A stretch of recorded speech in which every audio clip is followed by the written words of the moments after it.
Welcome to the Higher Ed Geek Podcast, where we explore the impact of EdTech on the student experience with engaging, fun, and relevant conversations that honor the wide range of work happening all across the higher ed ecosystem.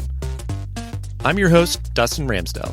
I've been working in and around higher ed for the past decade, focused on student support and digital experience.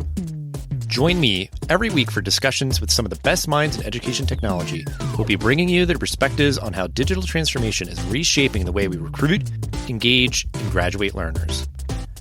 You'll hear firsthand accounts of how institutional leaders are developing their strategy, as well as get deeper on the stories of how these EdTech tools are being built to foster better student outcomes. With that, let's get to today's episode.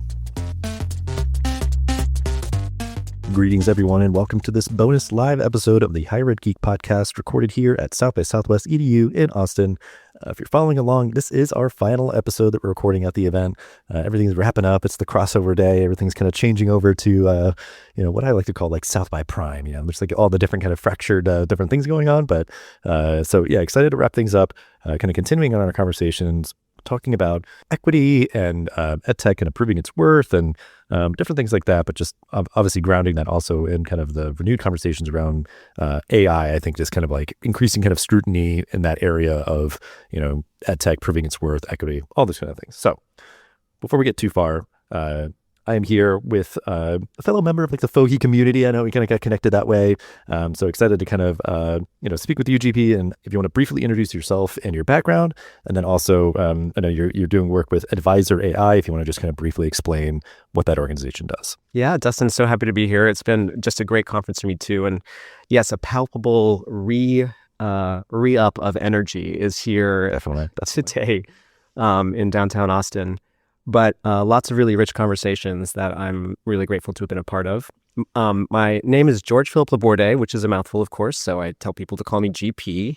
And I am currently the founder and CEO of Didymedic, which is my own educational consulting company. Mm-hmm. And I've been sort of in and out of classrooms teaching and then also working more on, let's say, the technological side of things to make sure that we're creating learning environments and experiences for students that are meaningful and that teach skills and that also drive forward the conversation about how we can, be prepared to thrive in a rapidly advancing workforce. Briefly, my background is, I like to say that I'm a humanities kid. So I majored in art history and languages undergrad at Middlebury College and went on to do a master's in art history and a PhD in art history and the digital humanities at Stanford. And what was really great about working there was, even though there were lots of traditional approaches to art history that really involved being sensitive to history and politics and language and the visual forms of how people express themselves and ideas in the world, there was also a heavy influence of technology and how we could bring, for lack of a better word, computational approaches, technical approaches to asking questions about the humanities and social sciences. And that really had a home for me at the Center for Spatial and Textual Analysis. My goodness, another mouthful. We call it CESTA, but that's higher ed loves their mouthful acronyms and names and You know it. So that's actually the Digital Humanities Hub at Stanford, which was really supportive of my my work throughout my time there, but including in my dissertation, which was on the first photographic survey of the Arctic from 1869. So I actually went up on a tall ship in the Arctic Circle with a big old-fashioned wooden camera and took some photographs documenting the change, and really used that as a tool for thinking about how we humans developed a sense of our place in time and history, because that was sort of something that was really emerging at that time as people were trying to grapple with the actual age of the world that they were encountering. So building digital tools and teaching students how to contribute to long-term faculty research projects at that lab is what brought me into EdTech. First to a wonderful program that's a mentorship program called Polygence, where students meet up with mentors who are PhDs, MDs, JDs, advanced practitioners of their fields to get a clearer path on their trajectory towards college and do independent research. And it's also led me to my work with Edvisor.AI, which is a great company where I serve as a head of learning that is helping faculty build better courses faster using AI.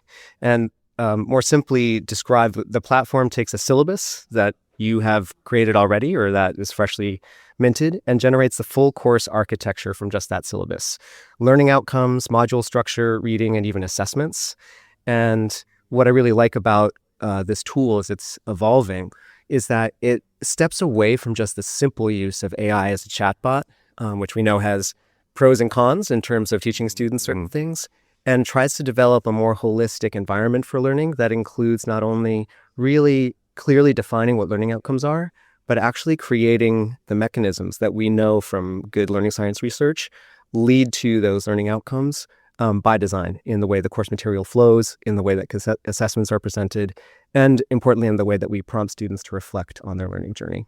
Yeah, I appreciate you sharing so much about your background, which is very interesting. I feel like it could be a whole other, kind of conversation. But kind of your pedigree and kind of, I feel like your interests, your curiosity, and all that stuff can kind of leading you to this moment, and even just kind of the parallel, I guess, in a very like existential sense of that idea of like humans finding their place in a like AI world, I think is very kind of like, sometimes disconcerting or, daunting or, whatever it might be for people. But certainly a lot of great potential, with what you're describing, seeing other folks kind of doing similar things, where I think that's the clearest and most tangible and kind of relevant use of AI in kind of the teaching and learning space. The idea of like, we're going to like give you stuff based on your stuff, faculty member, like if you give us whatever you want, certainly like the baseline of just like a syllabus, you can extrapolate from there, but you could also do a lot of other stuff to keep it sort of like, kind of moving and growing in the way that you want it to. But I've seen other things kind of like in a similar way of like, the efficiency and effectiveness in building great learning experiences for students and stuff. So it's really exciting to hear. We're going to explore a little bit more of that here in our conversation. So certainly, I guess, apt timing here, like at the end of this event and everything, and just with all of your work, curious, what does this moment tell you about like how ed tech needs to prove its worth? Because I think it is this sort of like renewed scrutiny of like, some people are just sort of like, slapping a veneer on ChatGPT and, maybe making some broad claims. And I think we're just generally moving past that era of like people just making a lot of claims about what their like ed tech AI tool is. We're seeing the ones that I think are having really effective, positive impacts. So yeah, what is this moment, kind of just take this as you will, what does this moment right now tell you about how ed tech needs to prove its worth? Yeah, well, that is a great question. And, one might say that this might very well be the year of like actually prove it. Efficacy studies are really taking off, and there are a lot of really good stress tests of the claims that are being made.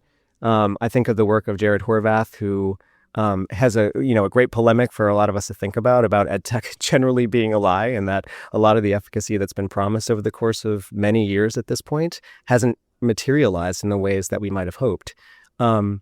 But I will say, even though there are a lot of studies and the rigor of those studies may not always be up to par, I know that there are a lot of really great institutions and organizations that are really trying to make sure that we're doing right by students by preparing them with these new tools for a workplace. And I think this is where the rubber sort of meets the road. I was, like I say, a humanities kid, liberal arts student. I loved that education, but did not really, it trained me to think. It did not train me with any sort of practical job-ready skills that employers might be looking for today if they want you to know how to use a CRM or something like that.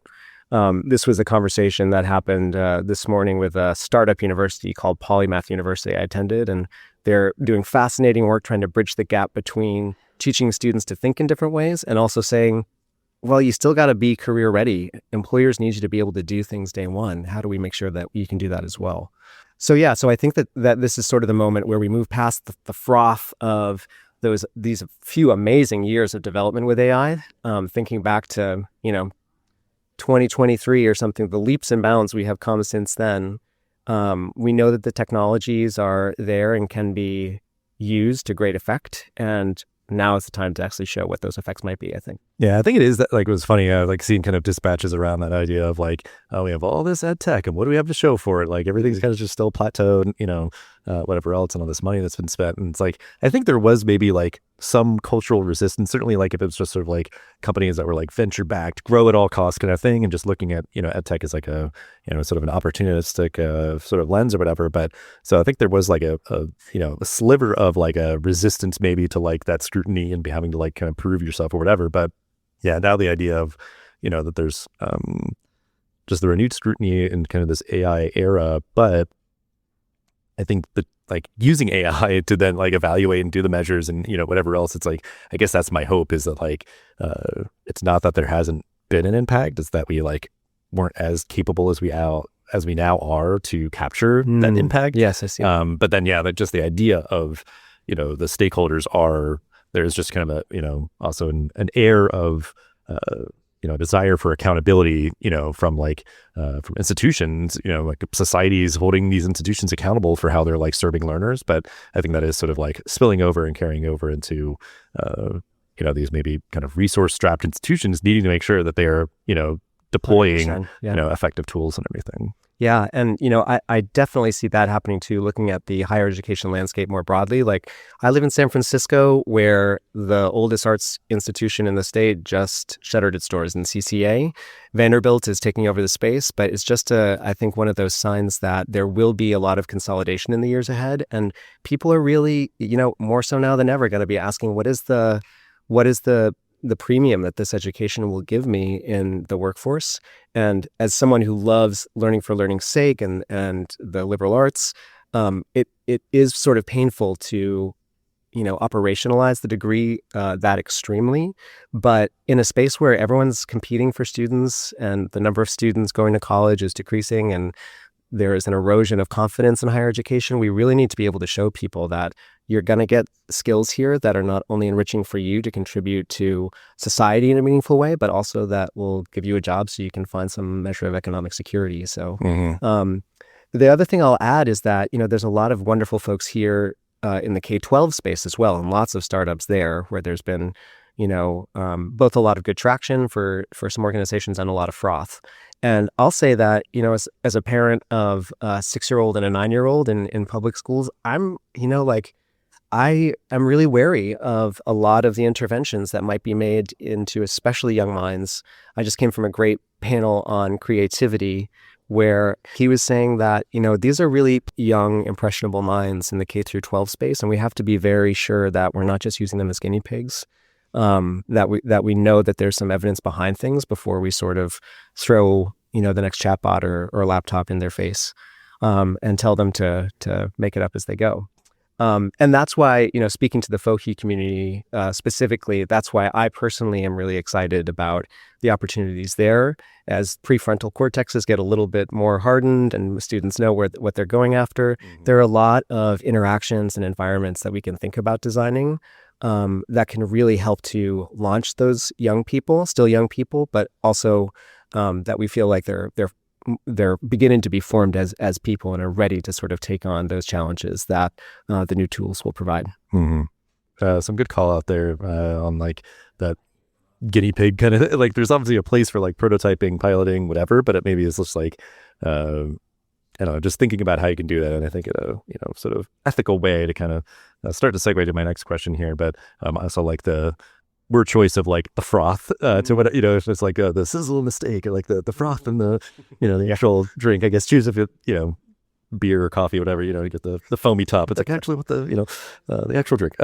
So yeah, I also wanted to get your perspective again, the sort of like ethical equity implications of AI, because I know I guess my kind of naive sideline perspective is that idea obviously of like with so many of these digital tools they are built by the people at the companies that carry their own bias and those sort of things. So I think AI, we're seeing again with just everything that is just going so much quicker maybe than kind of the timelines with other tools in the recent past, but that we're already kind of having conversations around this. So I'm just curious your perspective on kind of the nature of those conversations, or just kind of going deeper, I guess, on what those equity implications are of AI in higher ed.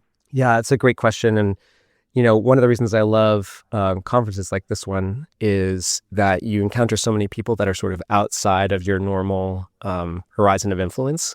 And one of the great conversations I had was from a founder from Pakistan yesterday who was saying, just sort of reminding me that the ability of people from the global south to have access to high quality education or even just learning materials is huge. And there is, when I think about the opportunity, this vision long held of having a private tutor for every person that can sort of help you develop not only through a specific course, but through, the entirety of what school might represent for you. There's just amazing gains to be made for people that would not otherwise have had access. And I think about, not only Southeast Asia, but also across the sub-Saharan African continent. It's just like I'm really excited about the opportunity for increased access there and what that might mean for pulling people out of poverty and providing new economic mobility for them. Speaking more closely to home, of course, because a lot of the work that I do and think about is based on U.S. institutions. And I'll say that within my work with Edvisor, I'm really gratified that one of their core pillars in their mission statement is equity and accessibility. And the way that we see that manifest, there are users at about 50 U.S. and Canadian colleges at this point, professors across many different fields, primarily focused, with sort of like in the business and operations beachhead. That's where we're finding a lot of traction right now. Instead of having students buy, because, school is expensive and books are expensive, instead of having students buy a $250 textbook or even $100, Harvard Business School course pack for a given class, they're able to generate a net new set of modules, readings, and assessments for $25 a student that can be translated into their preferred language. They can query it with follow-up questions. There's, an audio feature if we think about providing students with a kind of dual encoding or a multimodal way of learning. And based on the pilot studies that we've done, it's actually the students from a demographic perspective that have the highest risk, those most likely to stop out, that we see a 30% rise in grade recovery from those students that would be, otherwise be likely to either get a D, F, or withdrawal. Mm-hmm. And so when we talk to administrators, that's one of the things that they're most excited about, because in the back-end interaction numbers that we see, students really are more engaged with that sort of interactive kind of technology than they would be with a standard PDF or with a course pack, or certainly with a paper textbook. So I'm a firm believer of still having physical books. I mean, I don't ever want to give those up as well. And there's a lot of good research to show that you actually do develop some characteristics of focus and of persistence and reading through a whole text if you actually have a physical thing instead of, the many different rabbit holes of hyperlinks to other things that you might have online. But at least in terms of engagement with course material and retention and persistence for those students that are most vulnerable, we're seeing a big lift. So the raising of floor effect is real, and that's been really gratifying. Kind of the baseline is like kind of universal access and those sort of things, in terms of like course materials and whatever else. But it's like, hey, if you want to go get the book, like go for it. We'll still make that available, but that's not like the requirement and like, creating that barrier. But because I think, it's kind of just exciting that, because I think you took kind of the right spin on it in my mind, that like negativity bias, like, oh, what are the equity implications? But it's kind of the idea of like, we can now better compensate for those things. So it's kind of now like, sort of exacerbating. It's like, if you're not doing it, like, it's really going to be, I think, one of those things that creates that kind of chasm, is like students who are having a greater, more equitable, accessible experience with higher education. And then, hopefully also, there's the content and there's kind of relevancy or whatever else. But they're going to see that kind of divide play out, because I think, that there's just this great potential with these tools to create just more equitable experiences and everything. So, I think that's something where, because I think a lot of people were, empathetic and understood, like, hey, we, ideally, yes, could do all these things with our courses, whatever, but it's like, being just that much more efficient and effective now with, any variety of tools to just create learning experiences, or like even just kind of advising and support, or what, kind of the other stuff, like kind of surrounding, like you said, like with tutors and everything. So I think, I always think of like in that sort of instance, it's like you have a coach who you can go to the sidelines to check, but it's like, you still got to play the game, like you're still playing, play, so it's like, but you can't constantly be going over to them. It's like, where should I shoot from? Like, and I shoot it like this, right? When it was like, if you have to actually kind of perform or whatever, it's like, you got to just do it, and whatever happens, happens. And, I mean, I think that's a great point. I'll also add that, for what it's worth, there are going to be different faculty members who have different priorities. And some people say, no, I've really got a model that works for me, and I don't want to mix that up right now by introducing these things, because I know that there a lot of professors do have really good and proven track records in going about business the way that they do. I actually love it when those scenarios happen. As a great example, a large university that we're working with has it's an intro to a bachelor's of business course. So like a 100 level kind of course for undergraduates majoring in business. And there are 4 different sections, and 3 of the profs are like, yeah, gung ho, like, yes, I can't wait to do this. Like, I'll co-sign, we'll co-write a paper and submit it to a conference with you. And then the lead prof says, I don't really want to do this. I don't have time. I can sense there's a sense of skepticism in him. And what's wonderful for us is we say, that's fantastic. Would you still have your students take like a post survey that we could use as control? And that's really a great opportunity for us to say, not only to say, if there is a delta, we get to say, wow, like look at the difference in engagement or look at the difference in grade recovery, not only within your students who are most at risk, but also within all learners. And so that would be a win for us. And if there's no difference, then that's also a really great signal for developers to say, it's like, you might have all of these grandiose ideas and you might, even in testing environments, see some positive change, but at larger scales, if the proof isn't in the pudding, then, you have to go back and sort of reconsider things. So we definitely welcome those environments too. If someone wants to be in control and just, like go about their normal way of doing things, that's also wonderful. Yeah, because I think, on that front, that's like, I think the way to go with like the idea of sort of, even on the faculty side, because like we're saying like, oh, if you want to use the physical one, great. But like, it's there, everybody has access to, build, and facilitate their course with these tools, but we're not forcing the use of it. That makes a lot of sense, just again, kind of culturally with, those sort of things. But, there's other instances where you would really want to, make sure the implementation kind of takes and holds. But like, that idea that there can be, I guess, even just like a spectrum of utilization or something, just people kind of come at it wherever they're at, I think is, good. Just one, like kind of protecting, the kind of independence and autonomy of faculty, but also the idea of just, this moment with AI that people might just be like, I'm not ready yet. But then, it could be, being able to draw the contrast, but then also, that they could see firsthand, like, oh yeah, my colleague in the same department just did that. Like, that's amazing. So they would see it, and that is always going to be the best, way to kind of really build a coalition. Is like, it's not like anecdotal or like, hey, just trust me, it'll work, whatever. Like we're forcing people to do it, and they kind of like do it half-hearted or something. So, and if I can just reflect on that, I know that we're also interested in sort of talking about, what's sort of next, or what's currently at stake for faculty or for administrators.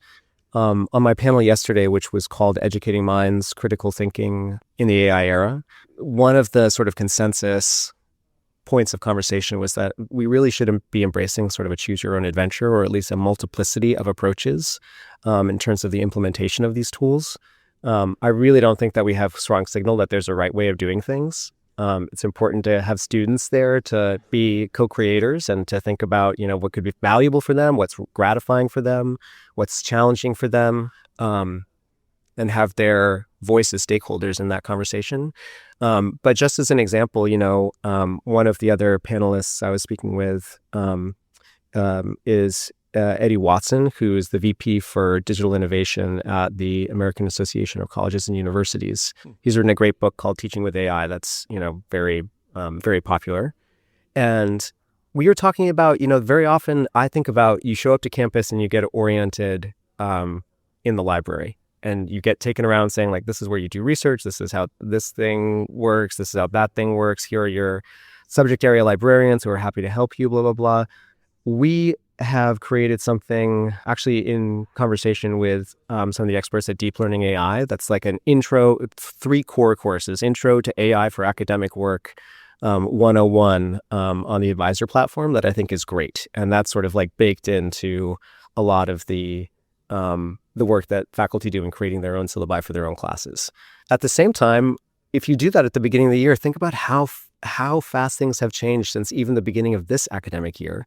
And so Eddie and our other presenter, Michelle Singh, and I were talking about, wouldn't it be great if there is a capstone opportunity after you've done all of this that really, re-grounds you on what is state-of-the-art use with these new technologies, what do you need to take with you as you go to graduation and bring into the workforce, that actually serves sort of as a culminating preparation rather than as an introduction to, because things change fast, and we want to make sure that people have, firm ground underneath them when they step out beyond the university. Yeah, I think that is really a good call, like a good sort of like because like kind of segueing to my last question here, was just like stuff that you're excited about on the horizon, sort of like potential, ideas maybe that have been generated through this week. But what it makes me think of is just like trying to define that baseline and then, like choose your own adventure from there of like, because I think just, a story of the past few decades, past several years, is like around something like an LMS or something. It's like, we kind of know like pretty well, like what you can kind of, do to just kind of build an effective course, but we're still allowing people to kind of play in a sandbox in terms of, just how faculty might want to facilitate things. But so I think, it's like, we're going to get to that point, I think, in the near future where there's going to be a baseline of like, whatever type of tools, an institution has in terms of building and facilitating courses, kind of onboarding people to that to help with kind of the implementation, but then like keep revisiting it, as things kind of update and change. And even with like students, certainly I think kind of what you're getting at there of like, keeping certain things kind of top of mind for them, like having a lot of great resources around, these important skills that,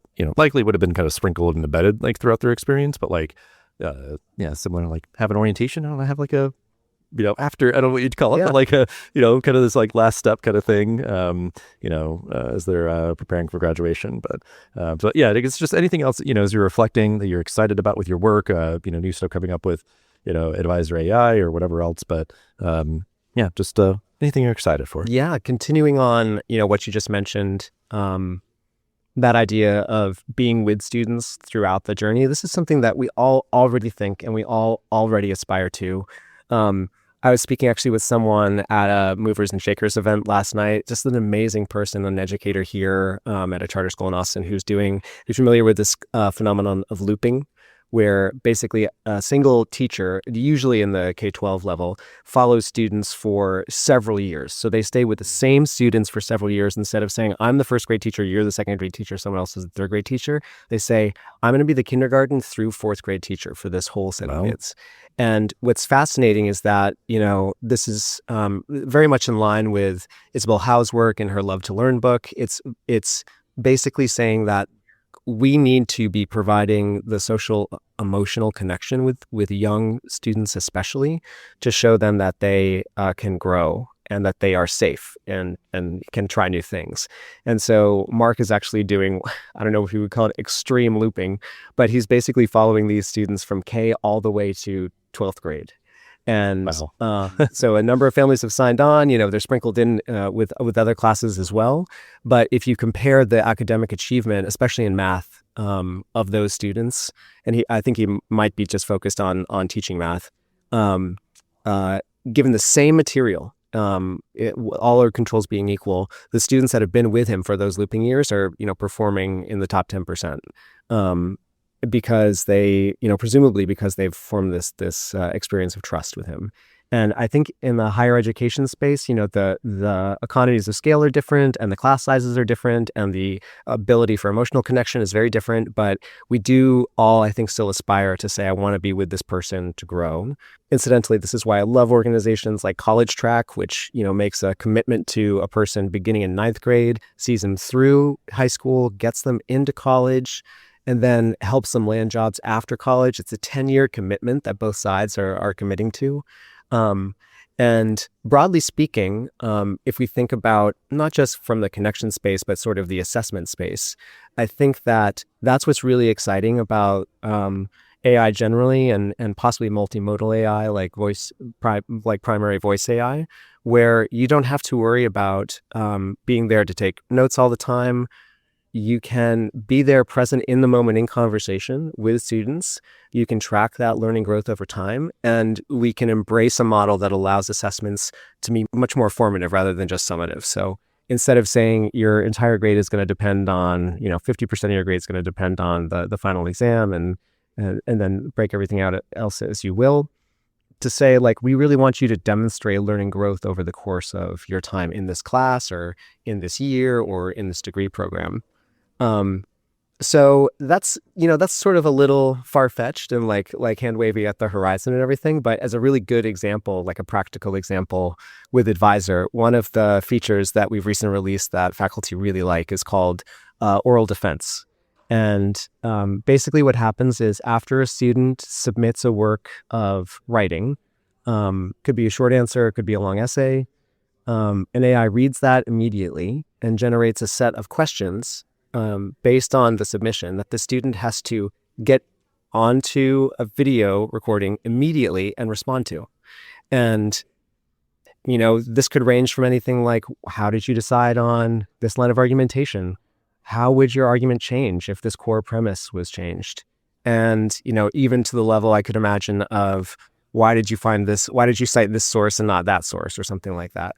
And in a world where I know a lot of faculty are thinking about moving back to blue books because they can't trust student writing, I think that the idea of saying there are definitely spaces where I absolutely encourage people to go to blue books and to have students work on their writing muscle that way.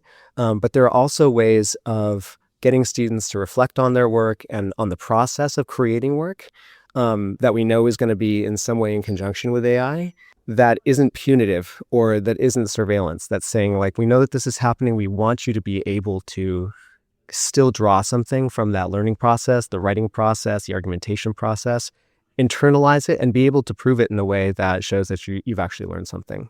So those are the kinds of things that I'm excited about on the horizon. I think that lots of fun stuff happening this year. Yeah. Yeah. I feel like, one sort of idealistic, very futuristic, that it does sound really cool. And I think there is like a place I've seen people, the teaching and learning space, like using AI where it's like, I want to teach this thing, give me a lesson plan for a 6th grade level or something, that idea that you could kind of like tinker with, again, like your material, like this is what I want to teach, present it,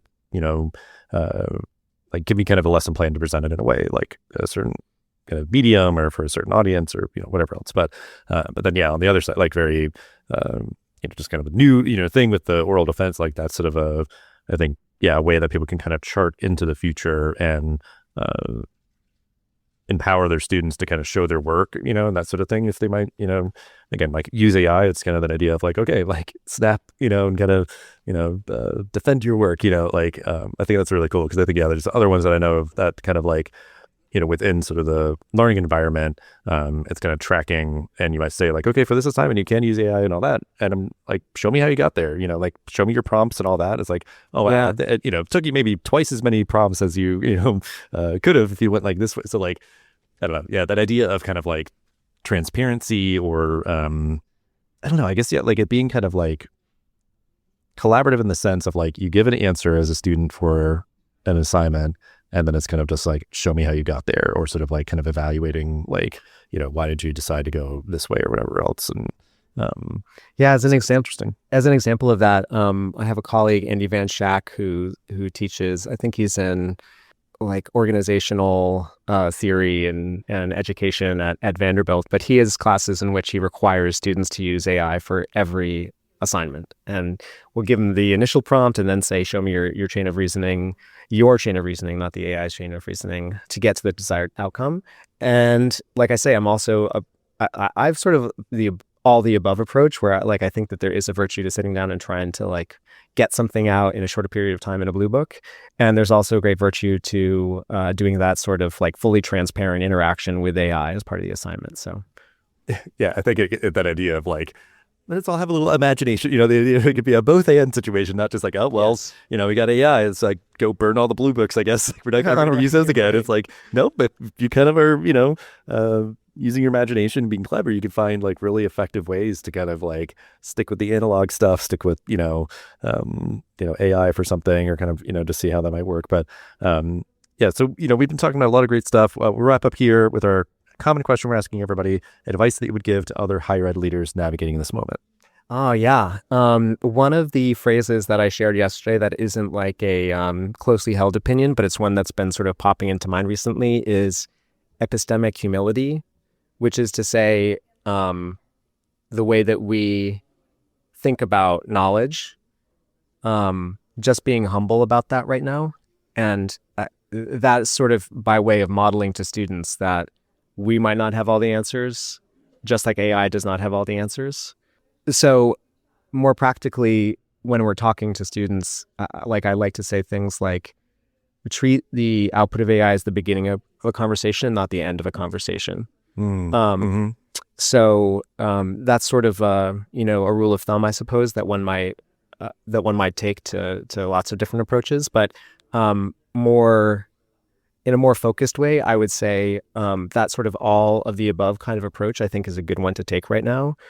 Certainly finding ways of integrating things like with Edvisor, I know that they've worked hard to make sure that it integrates with the core LMSs that colleges already use, like Canvas. We don't need to continue to reinvent the wheel. In point of fact, it's so much easier with AI and all of these great connections that we have through APIs and MCPs to be able to basically make the systems talk to one another without replacing them wholesale. So I think that that's a really good opportunity, is saying, if you want to innovate your tech stack and integrate AI more, there are ways of doing it that doesn't require total disruption. It can be much more integration. And then, the other thing, just to restate myself, is to embrace both the all AI all the time model in certain classes, and also the no AI ever model in other classes or in other scenarios.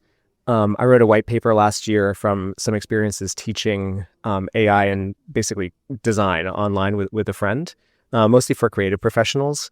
And one of the really pernicious effects of AI is the anchoring effect that it creates when you use it right away. And so one of the key behavioral protocols that we always teach is, at the beginning, especially if you're working in a group of people, don't go to AI first. Even if you spend 1 minute writing down your thoughts that come to mind before you seek an answer from somebody else, that's going to be a way to maintain the muscle of creative thinking that I think we all need to be very mindful of letting atrophy in this new world. All really great advice. Love all that stuff. And because I think it's just a lot of good food for thought, and stuff that I think people can really sort of interface with, is that we're all kind of navigating I don't know, because like part of it's just like the turbulence of this moment, but also just sort of like ambiguity in a good way, opportunity, possibilities, potential, all those sort of things. But we'll have ways to connect with you and Edvisor.AI, and we'll give honorable mention to Fohi as well. It's kind of our origin, our connection here. We'll link out to that as well. But just appreciate you so much for coming on the show, sharing all that you did, and giving me a little bit of your time. Dustin, it's been truly a pleasure. Really appreciate the conversation. Thanks for listening to the Higher Ed Geek podcast. This show is a proud member of the Enrollify Network, home to Higher Ed's largest collection of podcasts. Enrollify is where higher ed goes to grow. So be sure to check out our other podcasts, webinars, video clips, blogs, and more. Visit Enrollify.org and subscribe for all the latest details and content drops directly to your inbox. Enrollify is brought to you by Element 451, the digital workforce platform for higher ed. Learn more at element451.com.